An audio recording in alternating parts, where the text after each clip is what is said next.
Kemudian Nabi terjaga duluan. Semuanya tertidur lelap, gak ada yang terjaga.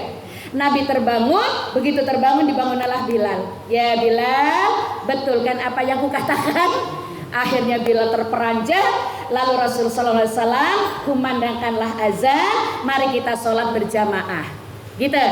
Artinya tertidur. Maka Nabi kemudian mengkodok sholat subuhnya.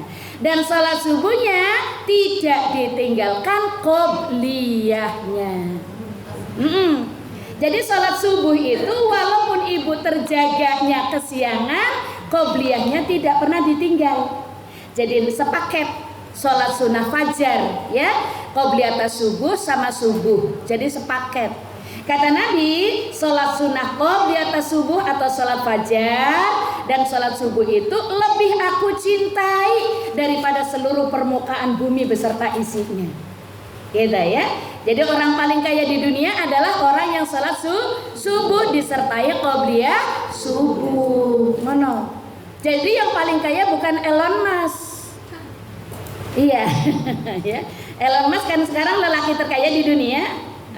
Elon Musk yang baru menemukan teknologi terbaru tercanggih yaitu EA. Ya, apa nyebutnya? Betul ya? AI. Nah, ini lidahnya lidah kebumen soalnya. Ya, jadi justru itu membuat musibah katanya. Tapi memang jawabannya lebih Islami ternyata, Masya Allah. Jadi mungkin Allah sedang menunjukkan kebenaran, tapi kebenaran tunjukkan lewat karya orang kafir, gitu ya. Baik.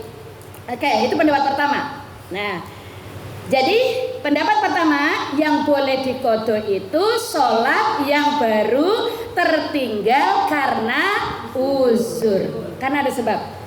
Oke. Pendapat yang kedua, tetap harus dikodok. Ini jumhur ulama.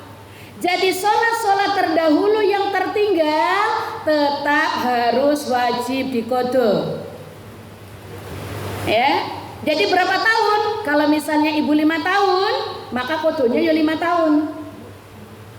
Cara menghitungnya gimana? Cara mengerjakannya gimana? Nah ini saya jelasin dulu kan, ini khilaf kan, masalah khilaf. Cara mengerjakannya gimana? Ibu habis sholat duhur, dulu pernah ketinggalan duhur. Habis sholat duhur lagi, kodo. Assalamualaikum warahmatullahi wabarakatuh. Habis sholat duhur, habis badiah duhur, ibu berdiri lagi, sholat duhur lagi 4 rakaat. Kalau yang ibu tinggalin selama 5 tahun, berarti 5 kali. Ini cara pertama. Ya, cara pertama kalau ibu ninggalinnya 5 tahun, habis sholat duhur selesai, berdiri lagi sholat duhur. Assalamualaikum, berdiri lagi sholat duhur, berdiri lagi sholat duhur. Niatnya kodoan. 5 waktu untuk mengganti yang 5 tahun. Selama 5 tahun ibu mengganti waktu duhur. Ini jumhur ulama ya. Oke, gitu juga asar. Ibu ninggalin asar 5 tahun, kodo asarnya 5 tahun. Jadi tiap habis sholat asar, assalamualaikum, sholat lagi berdiri. Assalamualaikum, berdiri lagi. Selama setahun ya. Kan tadi 5 waktu, kalau 5 tahun. 5 kali berarti setahun. Paham enggak? Iya ya. Jadi selama setahun mengkodok 5 waktu seluruh 5 sholat. Kalau ibu ninggalinnya 5 tahun. Macam mana kalau ninggalinnya 30 tahun? Bongkoan bu. Jadi kalau ibu ninggalinnya 30 tahun, nakalnya, degilnya, susahnya diatur, bebalnya itu 30 tahun, bayangin. Kodok sholat 30 tahun, bongkoan bu. Nah, ini jumhur ulama bu mengkodok. Nah, tapi bagaimana pendapat ulama-ulama salaf?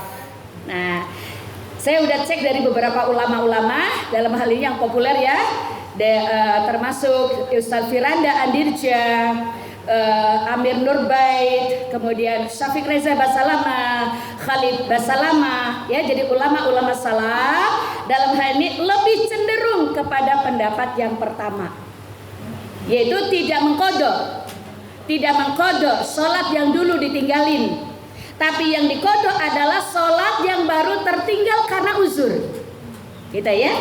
Jadi ulama salaf cenderung kepada pendapat yang pertama. Jadi tidak mengkodok sholat yang dulu tertinggal sekian tahun. Karena apa? Karena sholat yang ditinggalkan dengan sengaja, dia memang sengaja berdosa sudah. Kalau orang berdosa berdosa, caranya gimana? Taubatan nasuha. Gitu loh. Ya. Jadi ulama-ulama salaf cenderung pada pendapat yang pertama, bahwa yang dikodok adalah yang uzur. Kalau yang tadi karena tidak uzur, jarak tadi, menyengaja, males ya, nah itu maka tidak ada kodok. Ya, karena dia berdosa, tinggal wa'at bi'isayyi'atal hasanata tamhuha wa khaliqin nasa bi khuluqin hasanin. Jadi dia taubat kepada Allah dengan taubatan nasuha, mengganti perbuatan jahat tadi dengan perbuatan baik. Bagaimana cara menggantinya? Cara menggantinya memperbanyak sholat tatawwu sunnah. Ya, jadi memperbanyak sholat sunnah. Oke, taubat, banyak istighfar, mohon ampun sama Allah, banyakin sholat sunnah. Sholat sunnah. Sempurnakan rawatibnya. Sekarang boleh sempurnakan nih. Kalau qobliyah, duhurnya, yang rawatib, yang muakkadah, yang khairu muakkadah, kerjakan terus.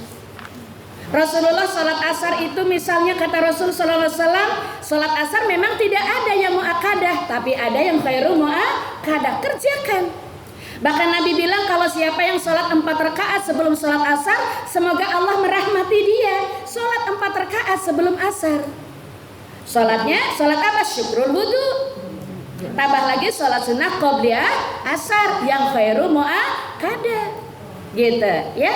Jadi perbanyak sholat-sholat sunnah, banyak bertaubat, banyak beristighfar.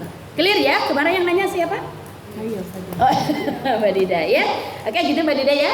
Jadi nah saya pun lebih cenderung kepada pendapat ulama-ulama salaf, yaitu tidak, termasuk Syekhul Islam Ibnu Taimiyah.